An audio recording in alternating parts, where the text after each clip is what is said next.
Hello and welcome everyone to the video.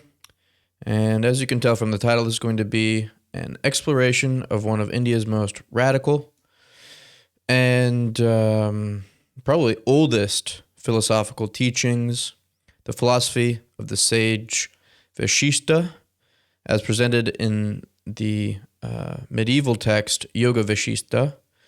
And over the next hour or so, we're going to trace a philosophical journey that begins with a prince's existential crisis and ends with basically the complete dissolution of reality as we normally understand it. And just to give you a bit of an overview, we're going to examine Vasishtha's diagnosis of human suffering, his revolutionary rejection of fate and destiny, and a systematic demonstration that the world you experience every day might not be any more real than your dreams. We'll also investigate his claim that consciousness creates reality at every single level, that your individual self is an optical illusion, and that from the ultimate perspective, the universe itself never actually existed. But this isn't just abstract philosophy. We'll also explore how these ancient insights speak directly to our modern anxieties, our search for meaning, and the practical questions of how to live well when you've seen through the conventional story of who and what you are. Whether you're familiar with Indian philosophy or completely new to these ideas, this video offers a systematic introduction to one of humanity's most profound investigations into the nature of consciousness, reality, and liberation. So, without further ado, let's get started. Now, what would you do one morning if you woke up and realized that everything you've been pursuing, success, pleasure, security, was ultimately meaningless? And not meaningless in the abstract, maybe philosophical sense, but meaningless to you personally, as a visceral meaninglessness. You look at your career achievements and feel nothing. You think about your plans for the future, and they seem like elaborate ways to distract yourself from something you can't quite name. The things that used to excite you now feel like habits you're performing because you don't know what else to do. Now, before you start wondering if I'm describing clinical depression, that's not really it. This is something a bit different, something that millions of people are experiencing right now, something I've experienced as well. And we dress it up in sort of contemporary terms. Some people call it like a midlife crisis or an existential crisis. Others call it maybe burnout.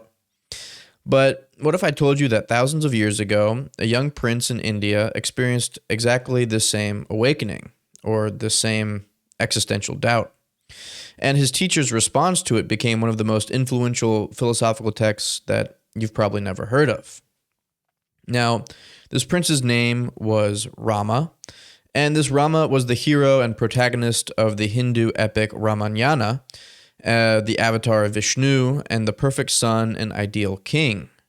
But before all of that, before this mythological glory, the text presents him as something far more relatable, a young person who suddenly sees through the game everyone else is playing.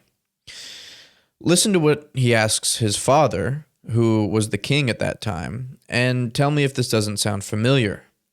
He asks, what happiness can there be in this world where everyone is born to die? Everything comes into existence only to pass away. The joys of life are tantalizing, but prosperity is just another kind of misery. Pleasures are harbingers of pain. And he goes on to say, desires are endless and fickle, as unsatisfied as a monkey. The more you fulfill them, the more they multiply, causing endless agitation. And I want you to think about this image for a second. I kind of AI generated this image. I thought it was kind of funny. But he says something interesting at the end there. Desires multiplying like monkeys. You satisfy one, you check it off your list, you achieve that goal, and immediately 3 or 4 swing into view, chattering and laughing at you and demanding attention. The promotion you wanted, for example, at work leads to wanting that corner office. The relationship you craved leads to worrying about keeping it. Every solution becomes the seed of new problems. And Rama sees through that at a very young age. He knows the game. And, what is there to do once you've kind of realized that? So Rama's father, the king Darshartha, is deeply concerned. Rama is not eating. He won't participate in court life. He spends his time basically philosophically brooding. And the kingdom's best teachers are called in, but they can't seem to shake him from this sort of brooding existential doubt. Because here's the thing, and this is the crucial point, Rama isn't wrong. His observations about life are completely accurate. We do all die. All our pleasures are temporary. Success does breed new anxieties. So the king calls in the ultimate teacher, the final boss, and this guy, he's an ancient sage. His name is Vasishtha. And everyone expects Vasishtha to talk the prince out of his dark mood, to give him some sort of pep talk about duty and destiny and finding meaning in the service of others, but just better than all the other, sages and teachers that have tried to shake him from the state, all what they have tried, but maybe just a better version of that. But that's not really what happens. Instead, Vasishtha uniquely says something remarkable. He says, essentially, good. You're finally ready to learn. You've got to a point where you can be taught. Because according to Vasishtha, this disillusionment isn't a problem to be solved. It's the beginning of wisdom. The person who hasn't felt this fundamental dissatisfaction with ordinary life, who hasn't seen through the promises of worldly achievement, isn't ready for the teaching he's about to give. And think about that for a second, because in our culture, we sort of treat existential crisis as something to be fixed, right? Or to be medicated or therapied away. We're told to find our passion, to discover our purpose, or practice gratitude, or, fall into maybe more religious service or something like this. But what if the crisis itself is the doorway? What if that moment when life stops making sense in the old way is exactly when we can start making sense in a new way, in maybe a better way? And so this is the starting point of the book, the Yoga Vasistha, and it's a text of almost 30,000 verses, longer than the Iliad and the Odyssey combined, and it records the dialogue between this troubled prince and his teacher. And Vasishtha's answer to Rama's question, which is there any state of existence free from ignorance, grief, and suffering? And the answer to this question is not what you'd expect from ancient philosophy. It's probably not what you'd expect at all. It's not about virtue or duty or devotion or even meditation or anything like that. At least, it's not about that primarily. Instead, Vasishtha is going to propose something so radical that when you first hear it, you might think he's kind of lost his mind. He's off his rocker. He's going to suggest that the problem isn't life itself, but in something much more fundamental. It's in our assumption that life, as we experience it, actually exists in the way that we think it does. But before we can get to all that, before we can even approach that teaching, we need to step back a little bit and understand who this Vasishtha is, or perhaps more accurately, who he isn't. And so, that brings us to the question, who exactly is this Vasishtha? Well, this is where things get interesting and a bit frustrating depending on your tolerance for historical ambiguity. If you went looking for Vasishtha's biography, expecting to find birth dates, death dates, all of this from 1000 BCE, you're going to be pretty disappointed. Because what you'll find instead is something far more fascinating. A figure who exists somewhere between history and myth, between a real person and sort of an archetype. And before you dismiss this as just mythology, I want to suggest to you that this ambiguity is actually the point. Because here's what we can say with some confidence based on extensive scholarly consensus. In the Rig Veda, which is one of humanity's oldest texts, there's this priest named Vasishtha who is credited with composing the 7th book, or more precisely the 7th mandala. And, we're talking about actual verses, actual Sanskrit, actual religious poetry from perhaps 1500 to 1000 BCE. The The Buddha even mentions, who is definitely a historical figure in the 5th century BCE, mentions Vasishtha, which is the Pali pronunciation of Vasishtha, as one of the ancient sages whose verses were still being chanted in his time. So there is a real historical thread here, a historical seed, let's say. But this is sort of when the stories start accumulating and things get a bit more colorful. Because according to legends, Vasishtha, standing somewhere between myth and actual person, he owned this wish-fulfilling cow named Nandini. And as you can see, there's a picture, an ancient sort of painting of this scene. And it wasn't a metaphorically wish-fulfilling cow. It was literally wish-fulfilling. So if you wanted gold, the cow produces gold. Did you want an army? The cow, produces an army fresh from the cow. And this magical cow becomes the center of this huge epic conflict with another sage named Vishvamitra. Again, I'm probably butchering some of these names, but that's not the point here. But this other sage, who starts as a king in another kingdom, sees the cow, he wants the cow, and tries to take the cow by force. And he gets his army destroyed by, warriors produced by the cow. And then he spends thousands of years, doing austerities to become powerful enough to rival Vasishtha. And, maybe some of you are thinking right now, okay, we've kind of left reality behind. This is just complete mythology. But I implore you to stay with me here. So the story gets a bit more elaborate. Vasishtha is described as the son of the god Brahma, or alternatively, he's born from the gods Mitra and Varuna, when they both, shall we say, become overly excited upon seeing the celestial nymph Urvashi. I'll leave it there, but you can look into more of these mythological stories. Anyway, he serves as a royal priest to multiple generations of kings, which would make him several thousand years old, basically. He engages in these cosmic battles, cursing kings to become demons, expanding his body to universal proportions.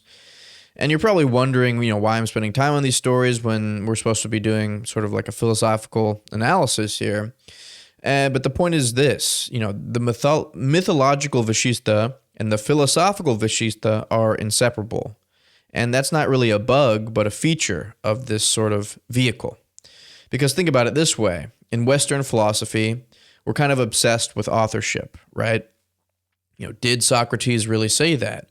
Or was that Plato's words put into Socrates' mouth? What did the historical Jesus actually teach versus what the gospel writers added to it? We kind of want to separate the real person from the legend. And maybe that's not just a Western obsession, but because we do have these examples like Socrates and Jesus who may or may not be real. They may not be historical figures, but they are vehicles for certain philosophies and theologies. And Indian philosophy, going back even before Socrates and Jesus, worked in a very similar way. The sage becomes a vehicle for wisdom that transcends any individual. So Vasishtha, whether one person, a lineage of teachers, using the same name or the same literary creation, becomes the perfect spokesperson for a certain kind of teaching. He's ancient enough to have authority, powerful enough to have credibility, and mythological enough to say things that would sound insane coming from a regular person.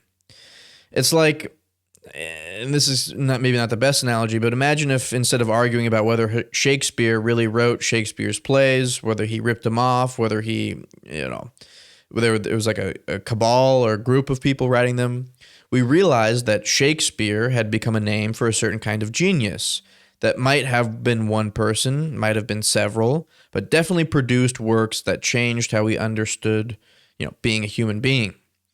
And I want to apply that same sort of thinking to Vasishtha. So don't dismiss the mythological story from the get-go. And nowhere is this more apparent than in the text we're examining, which is the Yoga Vasistha. And this text, isn't, I think I mentioned this earlier, it's about 30,000 verses. It's about the length of the Iliad and Odyssey combined. The Bible has about 31,000 verses, so it's, one of the longest philosophical works in human history, up there rivaling the Bible.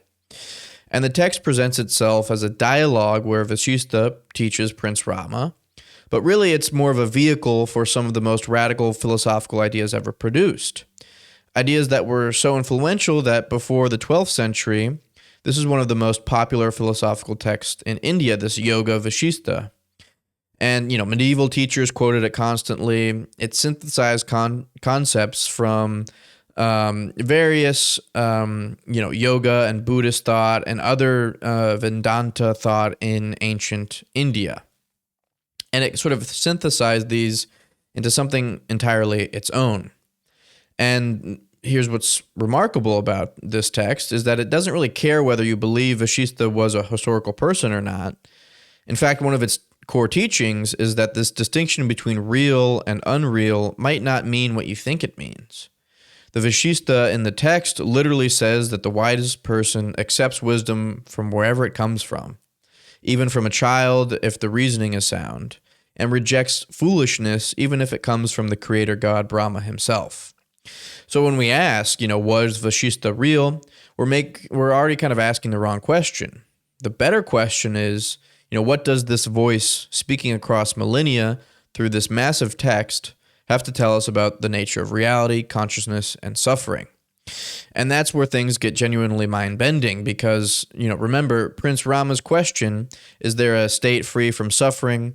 Most philosophers would answer with ethics, be virtuous, or maybe with religion, just have faith, or maybe practice, you need to meditate more.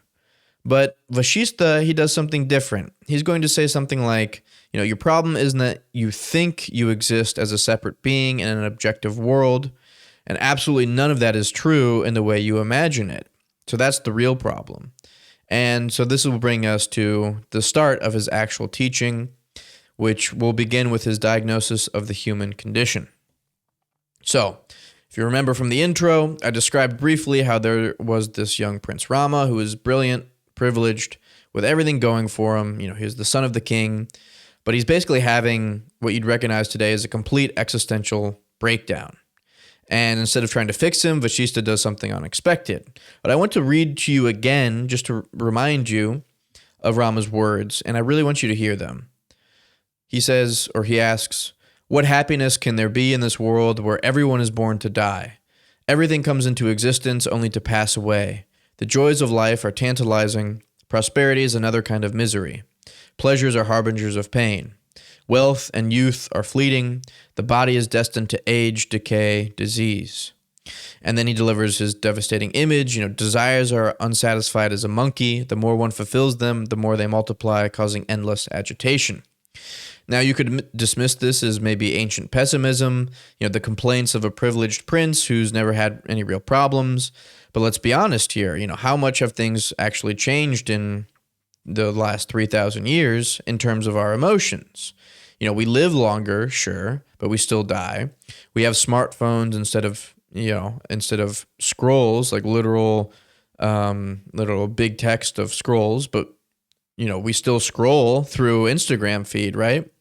And you can't tell me that you don't maybe feel that same sense of multiplication of desires. That's sort of the whole point of Instagram, is sort of this jealousy, envy sort of multiplicator. You see someone's vacation photos, their perfect kitchen renovation, their workout transformation or whatever, and suddenly your life feels insufficient in ways that you hadn't imagined even 5 minutes ago. So this monkey mind that Rama describes, we've given it infinite trees to swing on, basically, in our modern world, infinite branches of wanting. And so this problem is as ever present, especially now. And here's what's remarkable about Vasishtha's response, right? Because most teachers faced with this kind of existential despair would either try to cheer Rama up, look on the bright side, view the glass half full, not half empty, or, have you tried yoga? It's really great for calming the mind. But again, Vasishtha does not do any of this. He completely validates Rama's observation and then goes deeper. In fact, he tells the young prince that he's finally qualified to learn. So he says, literally, the proper student for this philosophy, Vasishtha says, is one who has become deeply aware of the bondage, evil, and suffering inherent in life and yearns to be free of it. So in other words, if you're still chasing the next promotion, the next relationship, the next achievement, thinking this one will finally make you happy, you're not ready to learn Vasishtha's philosophy. You need to have seen through that game first. And what game is that exactly? Well, let's get specific about what Rama has seen through, because it's not just ancient history, it's playing out right now in your life and mine. Because Rama describes his realization using an image that's both comic and horrifying. Desires multiplying like monkeys. You know how monkeys behave if you've ever been to a zoo or something. They grab this, drop it for that, screech when they don't get what they want. They fight over things immediately, and they immediately abandon them. And now we imagine that that's our mind. We don't imagine it, but we do notice it in our everyday existence. You wanted that job, you got it. Now you want the promotion. You wanted that relationship, you got it. Now you worry about keeping it. You wanted that experience, that purchase, that achievement. Each satisfaction becomes the platform for new dissatisfaction. The monkeys multiply, they get louder. And here's what makes Vasishtha's diagnosis so cutting. He doesn't say the problem is that we desire the wrong things. He doesn't even say that the problem is that things are temporary, though they are. He says the problem is much more fundamental. The Sanskrit word he uses is trishna, which literally translates to something like thirst. But imagine a particular kind of thirst. You're in a desert, you're parched, and someone hands you a glass of water. You drink the water gratefully. But this water has been mixed with salt. So for a moment, there's the relief of the liquid on your tongue. Then the salt hits, and you're thirstier than before. So you drink more of this salt water, which makes you even thirstier. We pursue pleasure, it leaves us empty. We achieve success, it breeds anxiety. We find love, it creates fear of loss. Every solution contains the seed of new problems. Not because life is cruel, but because we're drinking salt water thinking it's going to quench our thirst. And that's what Vasishtha means by Trishna. That's what we're doing with our lives. Because Vasishtha describes it with almost violent imagery. It's very interesting. Desire, he calls it a venomous serpent that stings and blinds. Desire is a chain that binds like a fetter. It's a fire that burns the heart. This isn't the gentle Buddhism that you might get at your local meditation center. This is someone trying to wake you up by shaking you. But why? Why do we keep doing this? Why do we keep desiring these certain things? And Vasishtha's answer cuts to the bone. The problem isn't that we desire things. The problem isn't even that the things are temporary or that we're desiring the wrong things. The problem is that we don't understand what we actually are. Trishna, Vasishtha says, arises from ajnana, which is ignorance. Not ignorance as you didn't study enough or you didn't try hard enough or something, but ignorance as in you're fundamentally mistaken about the nature of reality, including yourself. And so think about it this way. So imagine you're having a nightmare where you're being chased by a big tiger, this big, scary-looking tiger here, and your heart is pounding, you're terrified, and you're suffering intensely, Now, what's the solution here? Should you run faster in the dream? Should you find a dream weapon? Should you climb a dream tree? Or should you wake up from the dream? The suffering in the dream is real suffering. You're genuinely terrified, right? You may, in this dream scenario, actually be feeling these emotions that leave you in sort of a cold sweat when you wake up. That's real physical responses to something. But the tiger isn't real. The danger isn't real. The you being chased isn't even real. Not in the way that you think. Because the moment you wake up, the entire problem dissolves. Not because you solved it, right? You didn't kill the tiger. You didn't run away and find a tree or something. Because you shifted the state of your consciousness where the problem never existed. And so Vasishtha is saying something similar about our waking life. We suffer because we're ignorant of what and who we really are. We take ourselves to be these limited bodies and minds, separate from everything else, vulnerable to loss, decay, and death. And from that perspective, of course, we're constantly grasping for security, for pleasure, for anything that might make this precarious existence feel safer. But what if that entire framework is wrong? And the text puts it beautifully. The fountainhead of all evils is the lack of knowledge, with a capital K. Not lack of information. You can have a PhD and still suffer. And it's not really a lack of religious faith either. You can be devout and still be miserable. But it's a lack of a specific kind of knowing, what Vasishtha calls jnana, which is the direct realization of truth, or the absence of ignorance, basically.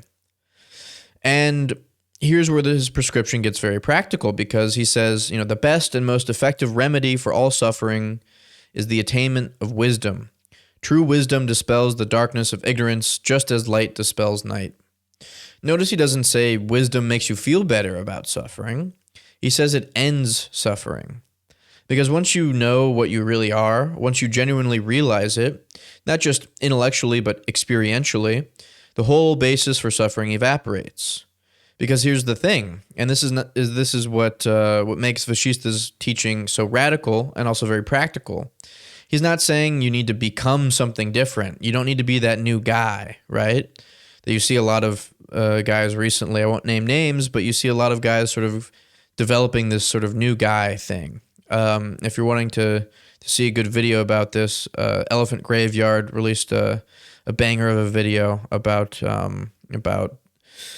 some comedians that are trying to be new guys. It's hitting on exactly this point. Vasishtha is saying you don't need to be a new guy or to achieve something or attain something or develop something. He's saying you need to recognize what you already are. It's like, and Vasishtha uses this as his own analogy. He's like someone wearing glasses who's forgotten that they're wearing them, searching everywhere for their glasses. The solution isn't to find the glasses. The solution is to realize that they were never lost in the first place. So, and this is crucial, Vasishtha says this wisdom that ends suffering doesn't just arrive. You can't just wait for enlightenment to strike you like lightning.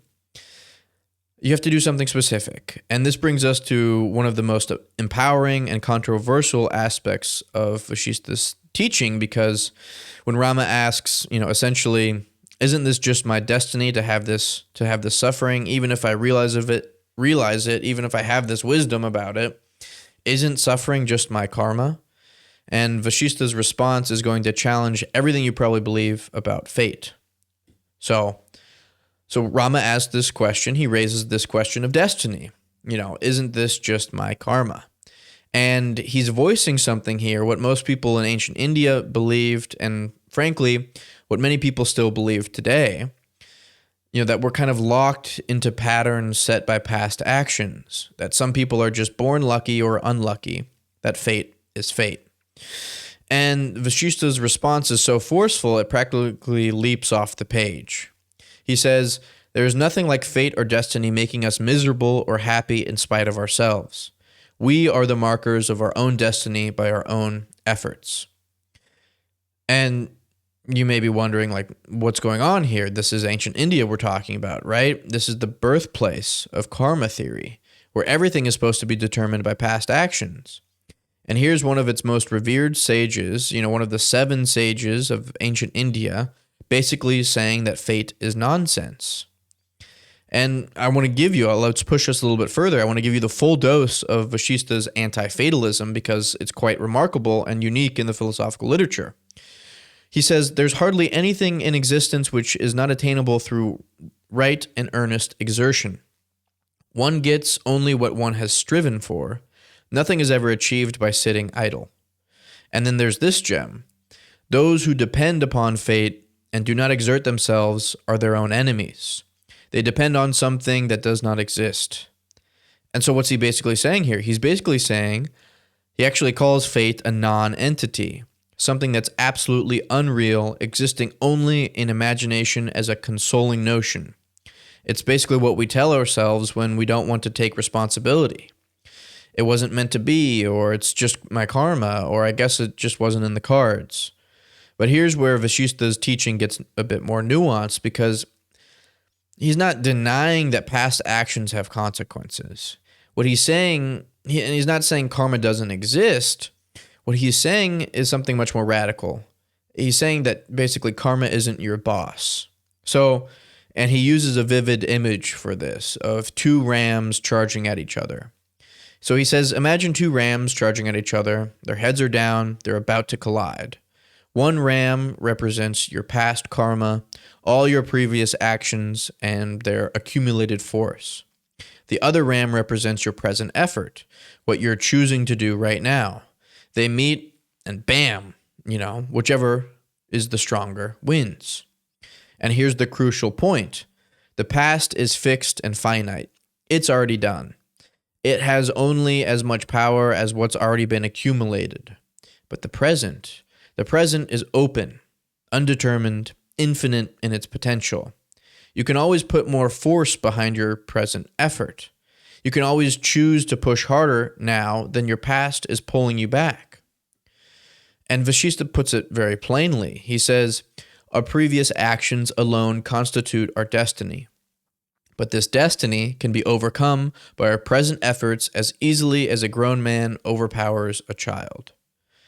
And so think about this, what this means practically, right? If you come from a family of addicts, your past karma, that's your past karma, right? You have that sort of in your family history, maybe in your DNA. But your choice today not to drink or not to do drugs, that's your present effort. Your genetics predispose you to depression, maybe. That's your past karma. But your decision to exercise, to talk with a therapist, or to change your thought and behavior patterns, that's your present effort. And according to Vasishtha, the present can always overwhelm the past if you put enough force behind it, because it's open, it's undetermined, it has more force if you really apply yourself. And this was revolutionary for its time, and honestly, it's still revolutionary, right? Because both ancient fatalism and modern determinism, they sort of harmonize. They tell the same story. You're a product of forces beyond your control, right? Your genes, your childhood, your circumstances, your brain chemistry even, those are just the dominoes falling in patterns set by previous dominoes that you had no control over. But Vasishtha says, absolutely not. While there may be elements that are beyond your control, you can still overwhelm them with your present effort. And that's one of the sort of obvious objections here, right? Because people will say, I can see my destiny at work. Things happen that seem fated. And this is where he deploys one of ancient India's favorite analogies. This is not unique to him, but it is quite prevalent in the ancient Indian literature, and that is the analogy of the snake rope. So imagine you're walking at dusk, you see something on the path, your mind shouts, snake, and you jump back in terror. Your heart is pounding, your fear is real, maybe you're starting to sweat a little bit, but then you look a little bit more closely, and you see it's just a rope. It always was just a rope. It's sort of an optical illusion. Your mind created the snake. And destiny, Vasishtha says, is that snake. We see patterns in events. We notice how one thing leads to another, and our pattern-seeking minds create this entity called fate to explain it. But it's just the natural unfolding of cause and effect. And crucially, you're one of those causes, right? You're not watching the dominoes fall. You're one of the dominoes, and you can choose to fall sideways if you want. He even addresses the skeptics directly. He says, no wise or brave person ever waits for destiny. And that's a pretty big challenge, isn't it? Right? Because he's basically saying that if you're sitting around waiting for fate to deliver something, or using fate as an excuse for not acting, you're neither wise nor brave. You're just avoiding responsibility. But here's what makes his teaching profound rather than just motivational, and it's a bit of both. So this teaching is grounded in Vasistha's understanding of what you really are, what humanity or human beings are. Because if you're just a body-mind complex, then yes, you're largely determined by the physical causes, right? But if you're something else, if your consciousness itself appearing as an individual, then you have access to a kind of freedom that transcends physical causation. The problem is we can't see that freedom while we're identified with our limitations, basically. Which brings us now to Vasistha's proposal to prove his radical claim about the nature of reality. Because he's not asking you to take it on faith. He wants to demonstrate it to you through direct analysis of something you experience almost every single night. And, how does he do this? How does he demonstrate his teaching through something you experience maybe almost every single night, every week or so? Well, he goes back to dreams. And, yes, even before Freud and Jung, there was this ancient Indian sage doing a type of dream analysis that seems eerily modern. It's something that Vasistha goes back to again and again in the Yoga Vasistha specifically. And this is where his philosophy takes a turn that's going to sound either totally obvious, if you've been following along, or completely insane.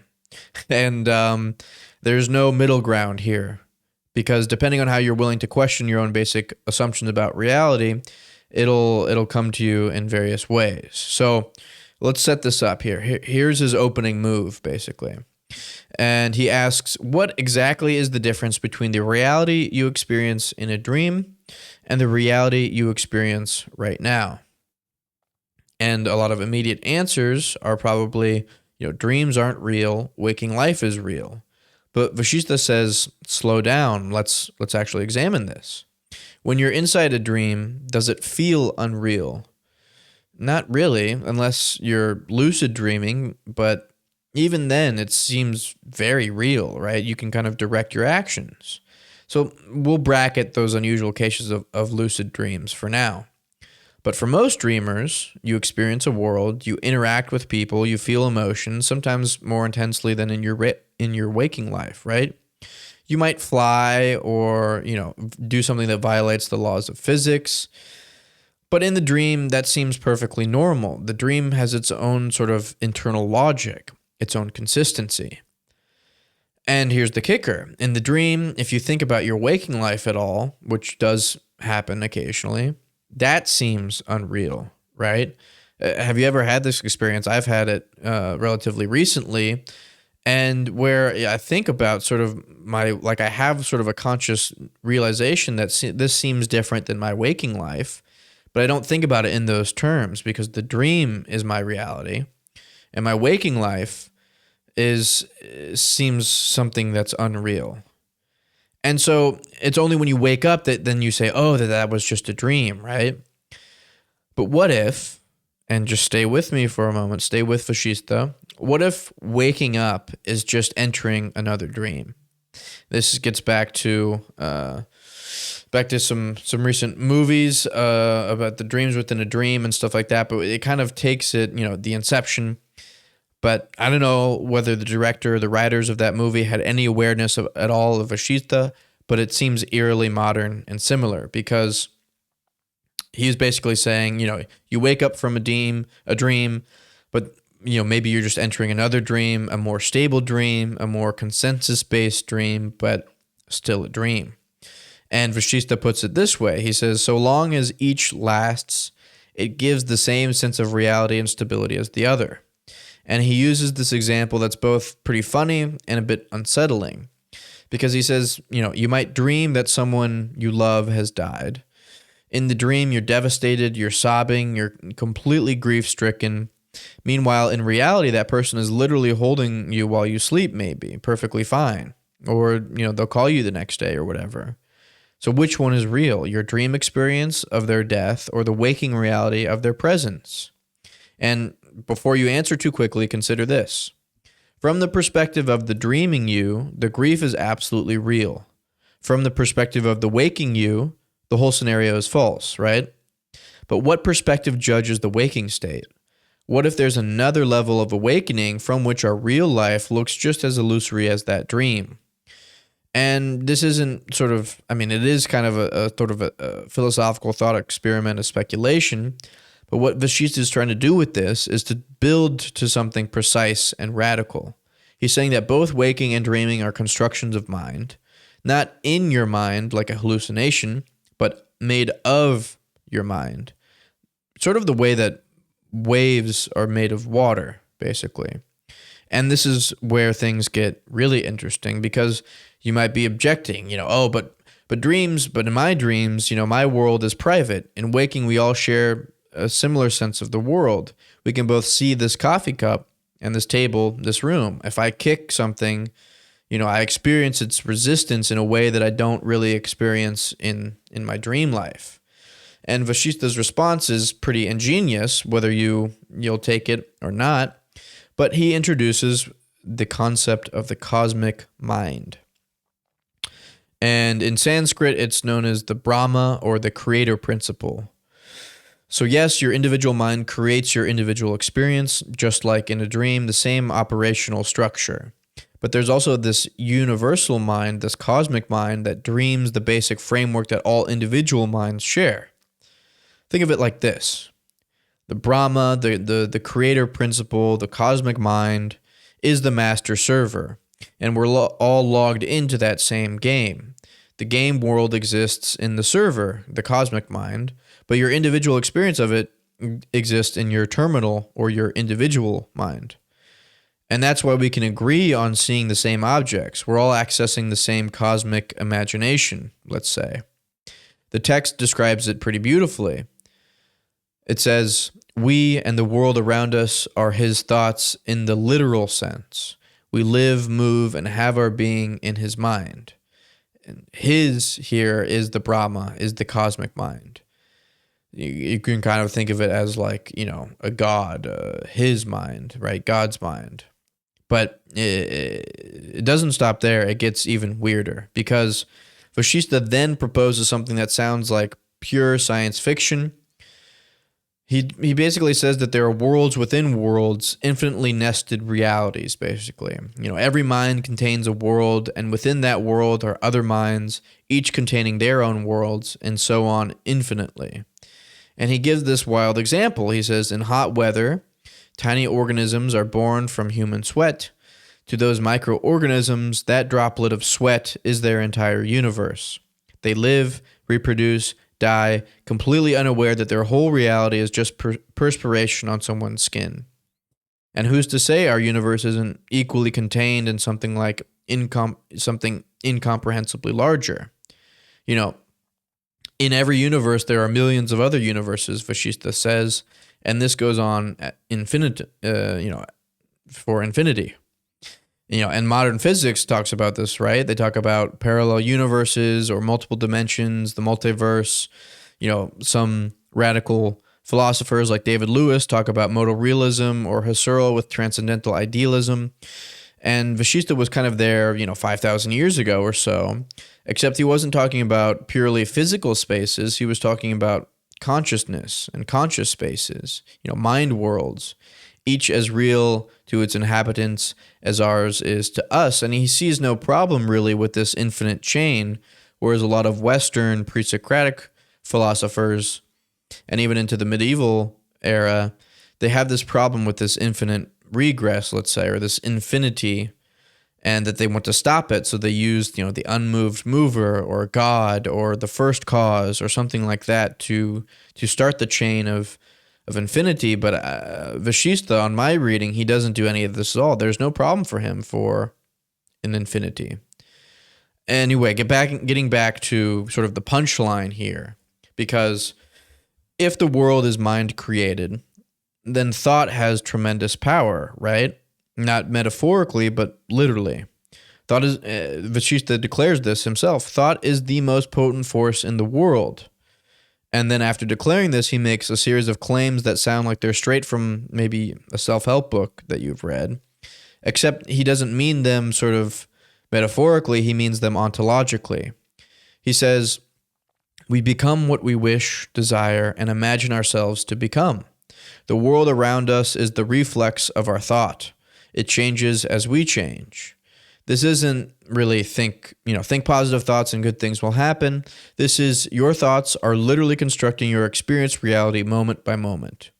And the text even discusses yogic powers that arise when someone truly understands this. Things like telepathy and telekinesis and shape-shifting even. And the text describes this not as supernatural abilities, but as natural consequences of recognizing that if everything is mind and you are mind, then the boundaries between you and world are just concepts. You can redraw these concepts. And this brings us to something crucial, because Vasishtha warns that getting fascinated with powers is a distraction. It's like lucid dreaming. Sure, you can fly and turn into a dragon or direct your sort of dream as you wish, but you're still dreaming. The point isn't to have a better dream. The point is to wake up, which raises the ultimate question, right? Because if everything is mind, and the individual mind within a cosmic mind within, who knows what larger mind, then who or what exactly are you? Are you just another dream character, or are you something else entirely? And so this brings us to part 6. So we've established, according to Vasishtha, that reality is mind created, individual minds within cosmic mind, dreams within dreams, all the way up and down. It's turtles all the way down and up as well. So there's gunk, there's funk, there's junk, there's whatever metaphysical term you want to call it. But that leaves us with an urgent question. Is this a hall of mirrors? What exactly are you as an identity? Not, who you are, but that's sort of your story, your personality, your personal individual history. But Vasishtha is sort of talking about what you are. What is the thing that's having all these experiences, that's dreaming all these dreams, let's say. And this is where Vasishtha deploys one of Indian philosophy's most powerful analytical tools. It's called neti neti, which is not this, not that. And it's kind of like philosophical surgery. It's like cutting away everything you're not until only what you truly are remains. So we'll do this together. And this is kind of following Vasishtha's process in the Yoga Vasistha. So, are you your body? Well, your body constantly changes, right? The body you now have shares virtually no atoms with the body you had 7 years ago or when you were in the womb. You've watched it grow, you've watched it change and age. You can examine your body, you can feel it, you can observe it. But here's the key insight. Anything you can observe cannot be the ultimate observer. The eye cannot see itself directly, so you're not the body. You're not what observes the body. Okay, well, are you your senses? You're seeing, you're hearing, you're touching, but you can be aware of seeing, aware of hearing. When you close your eyes, you don't cease to exist, right? In deep sleep, all your senses shut down, yet something continues. So you're not the senses. You're not what observes sensory experience. Well, are you your thoughts? This is where people usually get stuck, because surely I am my thoughts. I think, therefore I am, right? Cogito ergo sum, Descartes, the famous argument. But watch your thoughts for 10 seconds, or just pay attention to them, right?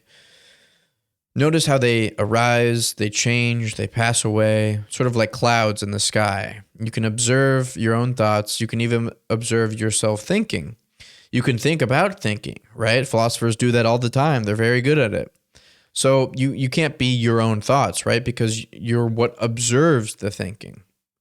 Well, then are you your emotions? Are you your memories, your personality? This gets sort of the same analysis, right? You can observe your anger arising. You can watch your sadness. You can notice your joy. You remember your memories, but what remembers them? Who is remembering them? You can observe your personality, notice your own patterns. You can watch yourself being yourself. So you're none of these really either. You're not pinpointed as one of them. Well, are you then the ego, the I feeling, this transcendental ego, let's say, the sense of being a separate individual? But even this can be observed. You can notice the feeling of I, you can watch it grow stronger or weaker depending on how big your ego gets, right? In deep sleep, the ego completely disappears, or some, mystical, you take some hallucinogens or something like that, and you feel that ego death, that there's no I at all, right? Yet you don't cease to exist. You are still there. You wake up, you end the trip, and you say, I slept well, or that was a great trip. That was powerful. And this kind of proves something continued even when the I was absent, even when you had that experience of ego death. So what's left? What remains? And what remains, when we strip away everything through this neti process, and what remains, according to Vasishtha, is the pure observing itself. Consciousness without content. Awareness aware of itself, basically. And this is what Vasishtha calls the self, the Atman. And here's where things get even more revolutionary, because the self that you discover through this elimination isn't personal. It has no characteristics, no boundaries, no spatiotemporal location. It's the pure subjectivity that makes all experience possible. It's like space, but not empty space between objects, but the space in which everything appears. And here comes Vasishtha's bombshell. This self you've discovered, in yourself is exactly the same as the ultimate reality of the universe, of the Brahman, the cosmic mind. Not similar to the Brahman, it is part of the Brahman. It's identical with the Brahman. And the text states it clearly. It says, the self, according to him, is the reality that is at the root of the universe, which manifests itself in all things of the world. And this makes, a great statement of the Vedanta, which is that thou art, tat tvam asi. And so let's think about, what this means. This is the deepest subject in you, is the deepest reality of everything, basically. So right now, listening to these words, what you really are isn't Sam or Mary sitting in a room. What you really are is the infinite consciousness appearing as Sam or Mary sitting in that room. You're not a drop in the ocean. You're the ocean pretending to be a drop, basically. But if that's true, what about individuality? What about your unique personality, your personal history, your separate existences, your experiences of the world that are unique to you? And Vasishtha is very unsentimental about this. He says individuality is a kind of optical illusion of consciousness. He describes the individual person as a peculiar mode of the ultimate reality determined by a particular movement, tendency, desire, or will to imagine. And it's like a whirlpool in a river, basically. The whirlpool seems like a separate thing with its own identity, its own patterns, its own personality, but it's just a temporary configuration of the same water that makes up the river around it. When the conditions that create the whirlpool change, it disappears back into the normal flow. It was never separate from the river. It was the river whirlpooling, right? And that's basically what Vasishtha is saying about you, about me, about everybody. We are consciousness, whirlpooling as a specific individual at any given time. And the text even breaks down this whirlpool of individuality, forms layers, basically. So first, there's the subtlest seed, what's called the jiva, just a faint sense of separate existence. Then that crystallizes into ego, the I am this sort of feeling. Finally, it concretizes fully into a physical body. Self-identifies with this physical body, but it's all the same consciousness, just at different densities, let's say, like steam, water, and ice. Now, here's what this means for death. And this is going to sound either, liberating or terrifying depending on your perspective, because death, for Vasishtha, is just the dissolution of one configuration. It's the ending of the whirlpool flowing back into the river as its normal flow. The body falls away, but the subtler levels, the desires, tendencies, the will to be, they continue. These mental forces, like seeds, sprout into new configurations, new bodies, new apparent individuals, and that's the rebirth. But, and this is crucial, none of this touches what you really are. The self doesn't die because it was never born. Brahman doesn't reincarnate because it never left. It's the characters in the play that die and are reborn. The consciousness watching the play, acting the play, being the play, that's eternal. Unless you realize this truth while alive. So when you realize this, then something extraordinary happens, according to Vasishtha, because the whole mechanism of individuality, of death and rebirth, it becomes transparent. You see through it. And in seeing through it, you're free from it, even while the body continues its performance.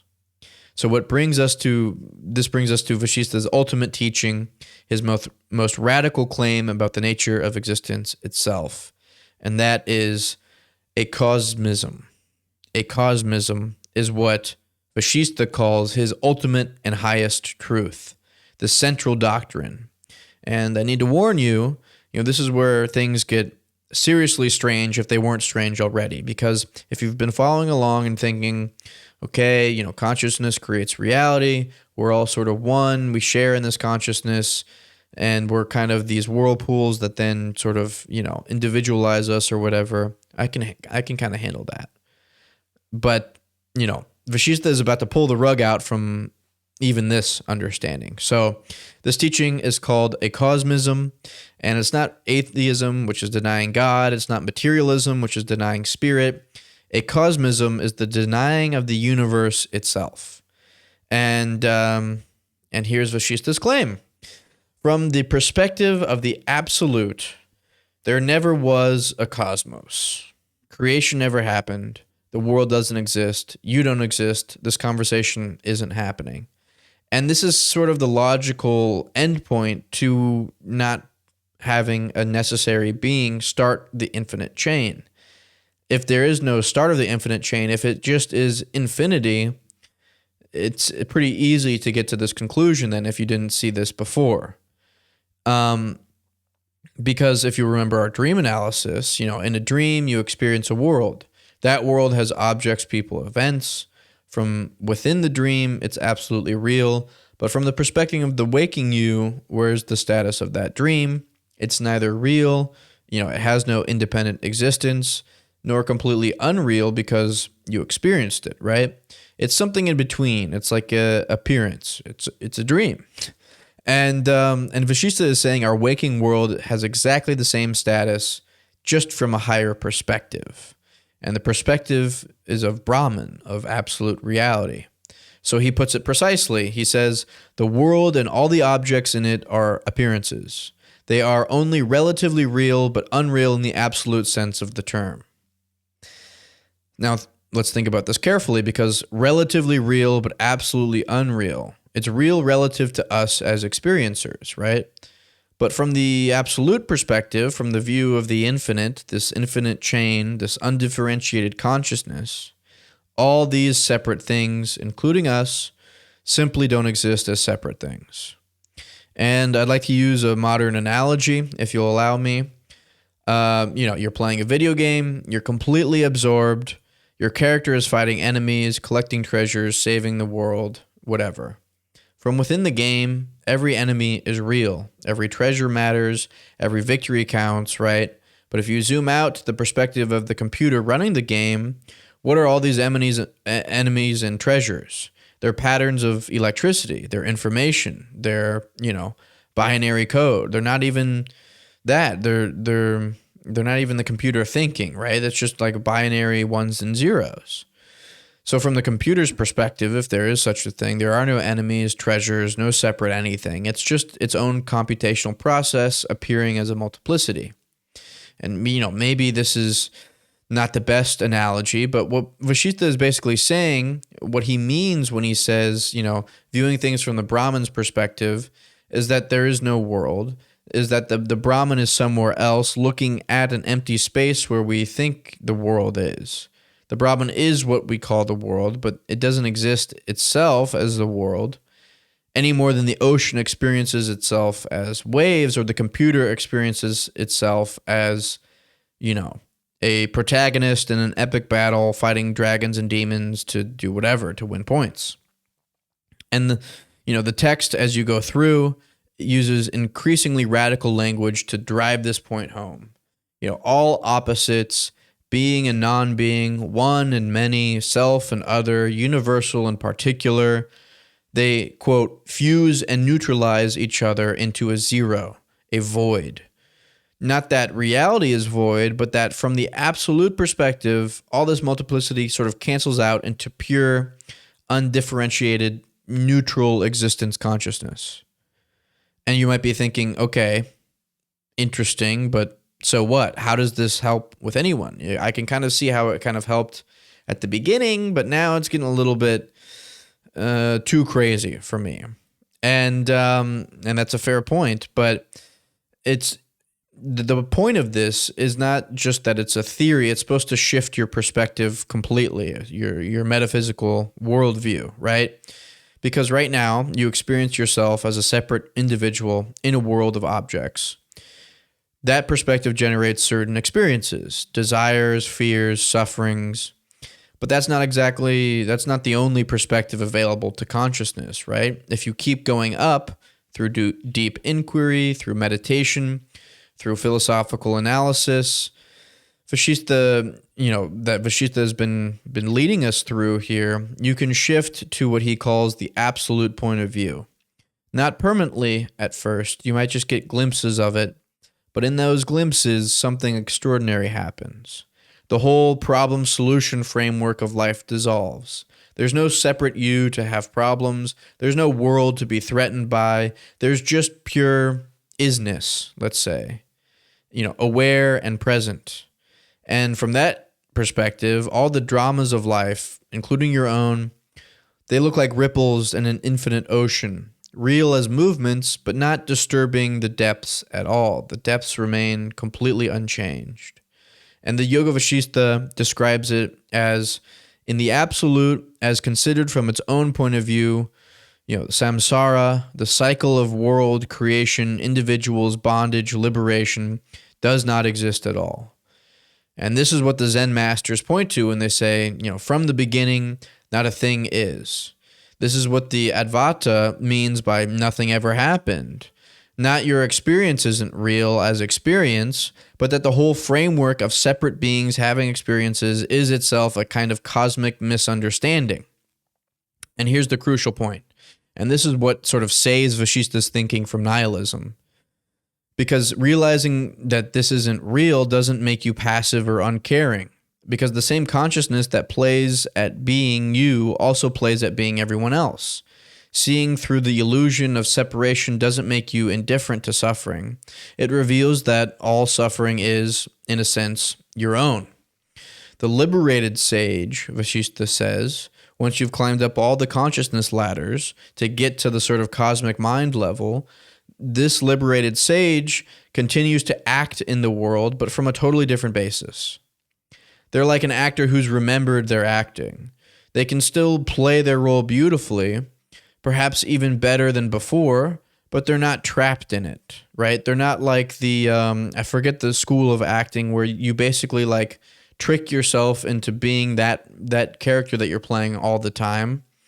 It's a specific method of acting. I think it's just called the method acting, actually, where you do this. And many famous actors have done this throughout their lives.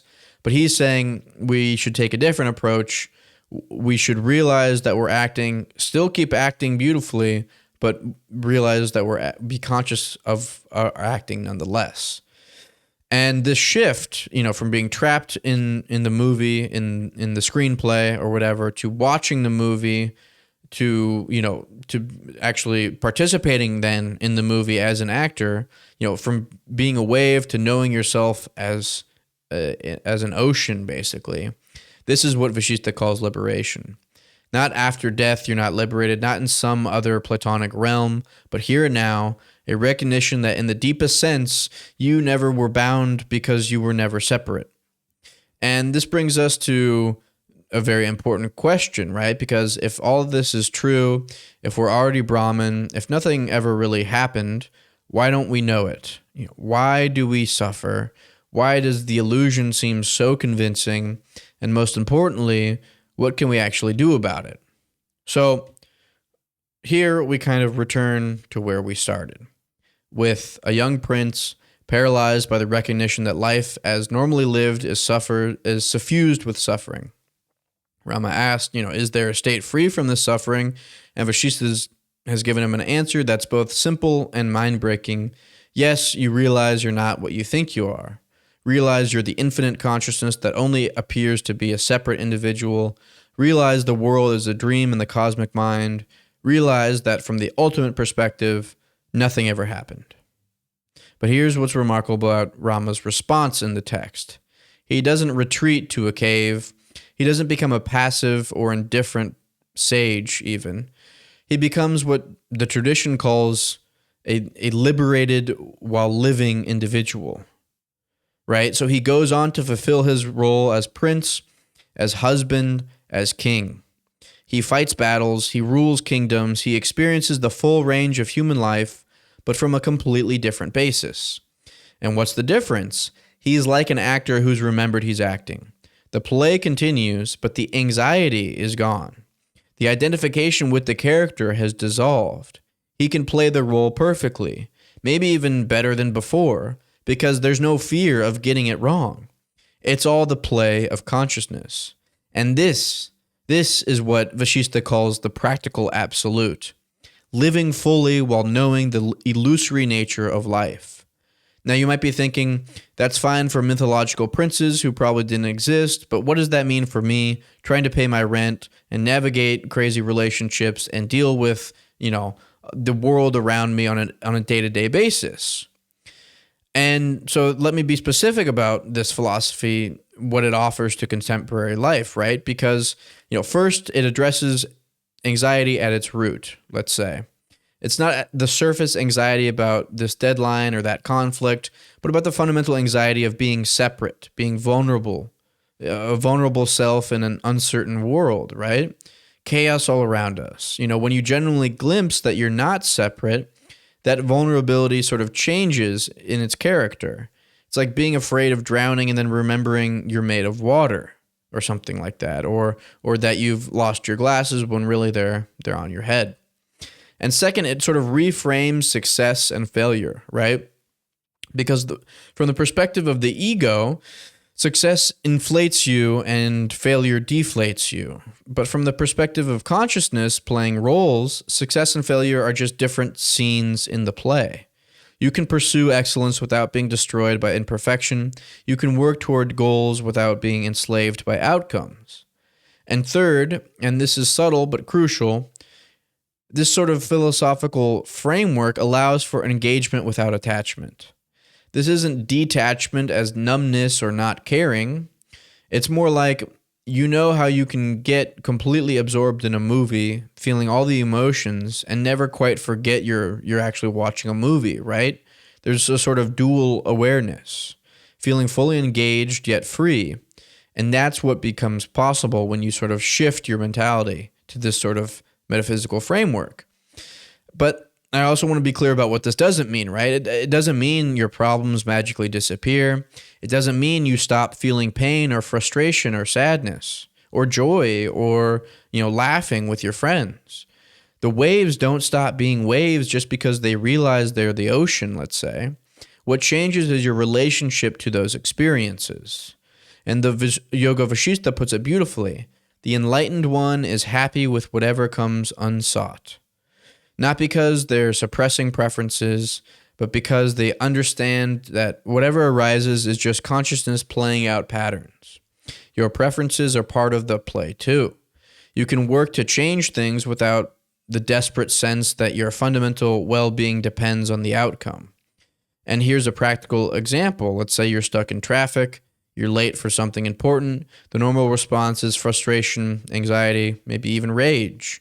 The mind spins stories about consequences, blame, how things should be different. From Vasishtha's perspective, your infinite consciousness appearing as a person in a car, surrounded by infinite consciousness appearing as other people in cars. The traffic is Brahman, the lateness is Brahman, your frustration is Brahman. It's all one reality playing out this scenario.